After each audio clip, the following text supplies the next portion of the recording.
oftentimes even rewarded through the media, through the products that are offered to our children, through video games, movies, internet, etc.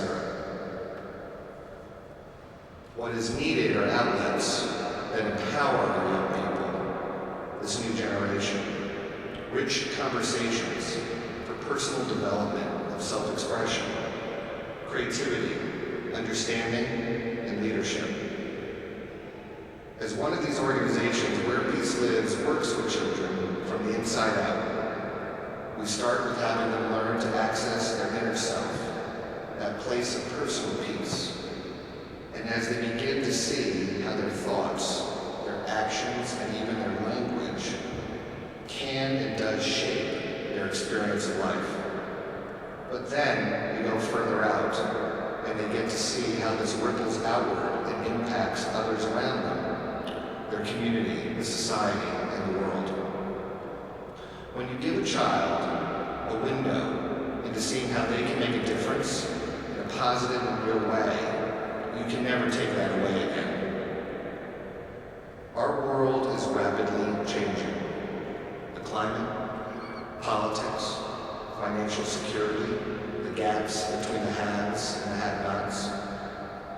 The future rests in the hands of our children, having clear and powerful skills to make choices that go beyond themselves, that encompass both community and society. As I said earlier, they're the key. As Reverend Martin Luther King Jr. shared with us in all his wisdom and his grace, one day we must come to see that peace is not merely a distant goal that we seek, but that it is a means by which we arrive at that goal. We must pursue peaceful ends through peaceful means. Together, as a human family, we have the opportunity to fulfill that possibility. For as we say that Where Peace Lives, the possibility of peace lives in you. Thank you.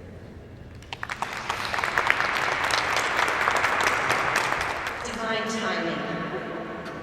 What a joy and an honor to be here as Danny Garcia ends his 25,000-mile journey around the world, planting peace with every footstep. Danny walked with prayers for peace in his heart, in his feet, and I am sure in every cell of his body. And as this long journey is coming to an end, this has been a year of great transitions for Danny. I think he's probably made the best decision in his life marrying Jackie and getting Jackie as part of that marriage. They have lived through walking through Africa. They have lived the power of prayer. And people who have prayed with Danny know that he really carries that theme from Grandfather Harry Bird. A sincere prayer is more powerful than an atom bomb. Danny has been a Marine, he served his country, and he has served the world by opening hearts and planting peace. And with each step, he carried the prayer with him. May peace prevail on earth. And this is on the peace poles that Danny has brought to different places that he has carried, and that is here with us here today. Danny, I am so proud of you. I'm proud to be your friend. I am proud to have been a part of this journey. I am proud to be someone that you contacted to let me know how you were when you got back. And I am honored to bring you just a little something. Because this church, this day, is very special. St. Paul was converted in a transformation. This is a transformative part of Danny's life.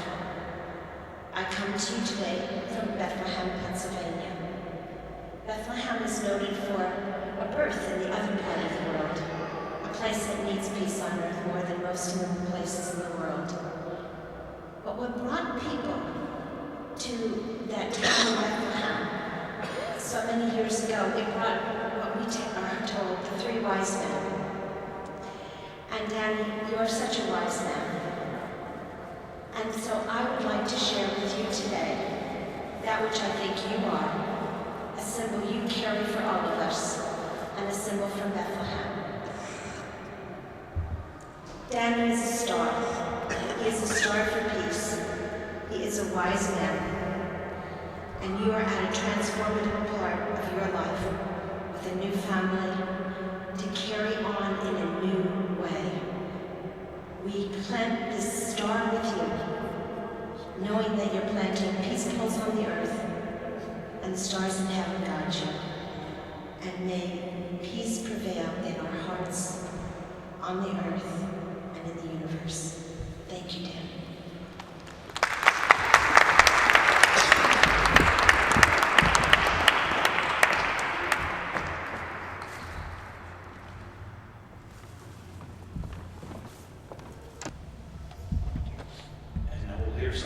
Some musical selections from Bruce Foster. Well, what a joy it is to be here today. Having been through at least 5 of the last 10 years, off and on, of Danny's walk. And when I first met Dan, of course it was through music. Our mutual love for music that really bonded us. And he asked me to write a song for his walk for the children of the world, which I did.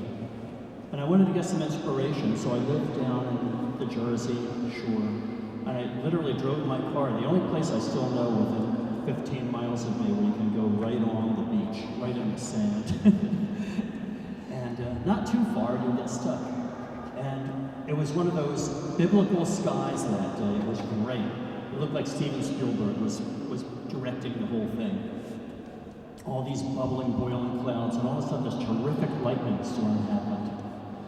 And I had my guitar, and there was lightning striking the sand right in front of the car.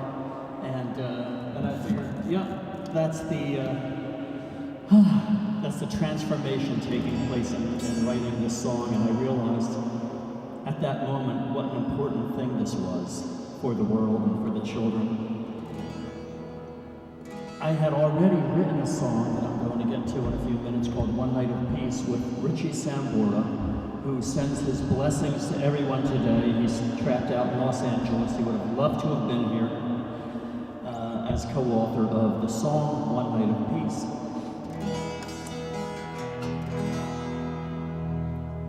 So for the children of our world,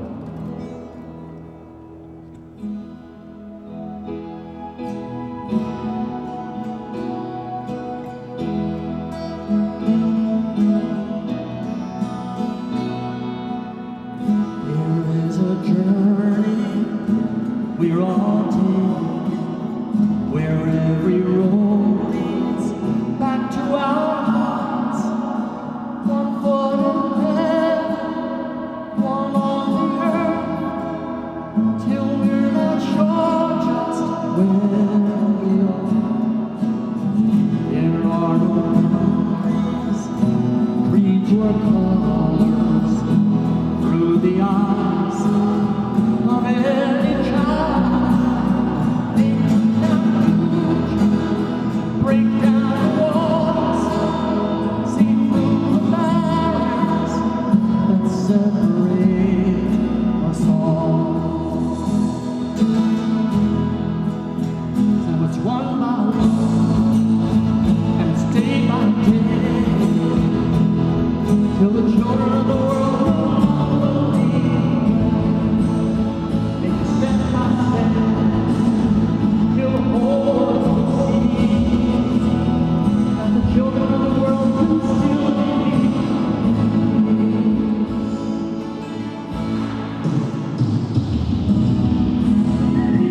Every day,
Danny, for bringing me into this world that it's a singular experience. And for all of you that know Danny, being with him, walking a few miles with him, seeing the miracles that happen around him all the time. And I just have to give everybody one little example, just 15 minutes with Danny in New York one day, of just the miracles that surround him. He'd just come back from somewhere where he'd been walking with only pretty much dressed the way he is, and it was freezing weather.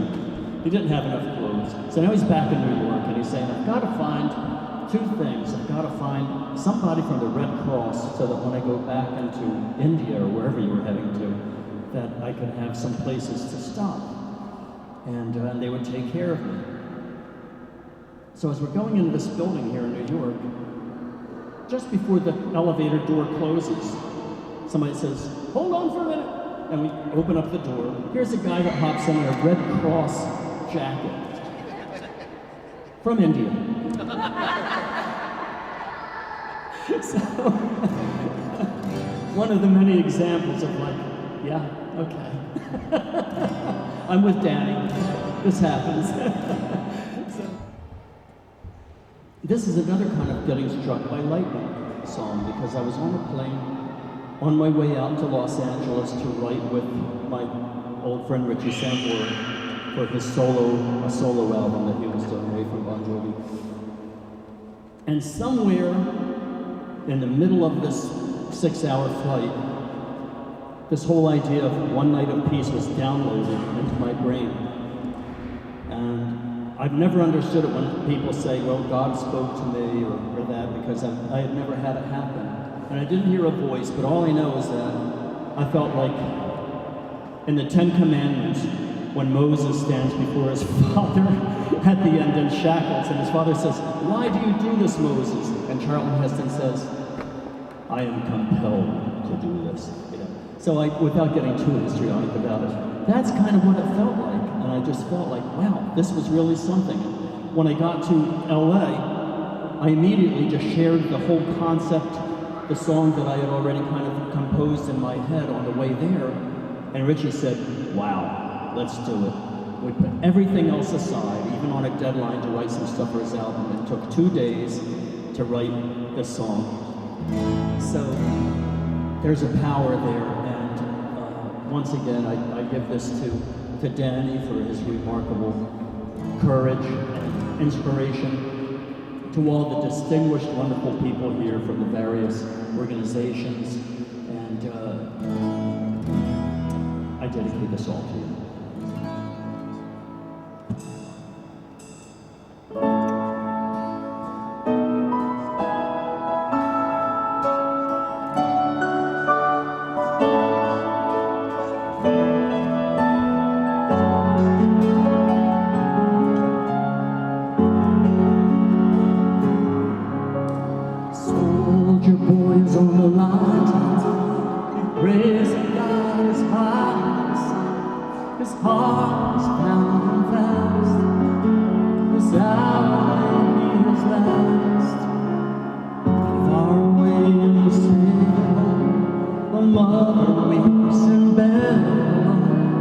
They said he had to go, but why should